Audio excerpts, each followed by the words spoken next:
네, 정 팀장님과 함께하는 자동차 보상 사례 시간입니다. 이번 시간에 소개해 주실 사례에 대해서 말씀해 주십시오. 네, 이번 시간에 소개해드릴 사례는 이분이 이제 무단횡단을 그 편도 2차선 왕복 4차선 도로를 무단횡단하던 중이었습니다. 야간이었고요. 그래서 1차선에 진행하던 차량이 일단 충격이 됐는데 그 차량이 이제 무단횡단하시는 분을 못 봤던 거죠. 속도도 줄이지 않는 정상적인 상태에서 충격이 되다 보니까 이제 공중에 뜨게 됐고 편 2차선 도로에 1차선에서 충격이 되면서 2차선으로 떨어지는데 공중에 떴다 떨어지는데 2차선 쪽 뒤에서 달려오던 차량이 또 충격이 됐던 사고예요. 이제 이렇게 충격이 되면서 사망하셨는데 지금처럼 이제 이렇게 양쪽에 이제 보험사가 관여가 되지 않습니까? 1차선에 갔던 차량, 2차선에 갔던 차량. 그래서 이제 그렇게 되면 우선 보험사끼리 뭐 가시를 나누고 구상 문제를 해결하기 전에 피해자 구제가 급하니 약간 피해자를 충격한 쪽에서 먼저 보상 처리를 하도록 이렇게 돼 있습니다. 근데 먼저 충격한 쪽. 맞습니다. 네. 예. 그래서 하게 되는데 이제 이게 이제 문제가 뭐였던가 하면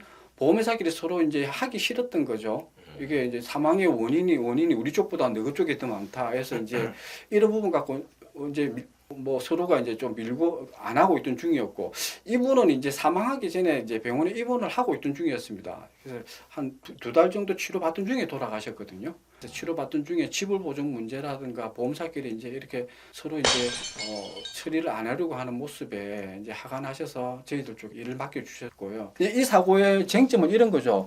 이제 그 저희들이 봤을 때 아주 명쾌하죠. 피해자분의 고유 과실만 있으면 이건 무단횡단이었고 저희들이 볼 때 한 20% 정도 가실이 되더라고요. 그거는 이제 피해자분이 무단횡단을 하던 중에 사고가 나서 피해자분의 고유 과실이라는 거죠. 그러면 나머지 80%는 피해자분이 아닌 최초 충격한 차량이나 늦게 충격한 차량이나 이 두 차의 문제든지 아니면 한 차의 문제든지 저희들하고는 상관이 없는 거죠. 한쪽에서 보상하려고 나머지 부분은 그 두 차량이 나눠야 되는 문제가 이제 생기는 거죠. 그래서 이제 저희들은 너희들 지침대로 보험사 지침대로 최초에 충격했던 차량이 먼저 보상을 하고 나서 나머지 문제는 그쪽에서 해결을 해라 라는 입장이었고 저희들 어쨌든 피해자의 위임을 받아서 일을 하는 사람이었고 우리 쪽 가실은 피해자 본인 가실은 명쾌한데 이제 저희들이 봤을 때 이거는 이제 충격하고 나서 공중에 떠서 땅에 떨어지기 전에 충격이 또 됐던 사고였습니다.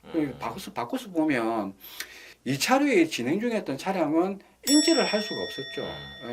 예. 만약 예를 들어서 1차량이 충격을 하고 도로에 떨어지고 나서 한참 뒤에 뭐 2차량이 지나가다 다시 충격이 됐었으면 그거는 이제 피해자를 인지해야 될 의무가 있으니 가실이 분명히 나와지지만 공중에 뜬 상태에서 땅에 닿기 전에 충격이 됐던 게 CCTV로 이렇게 보여집니다.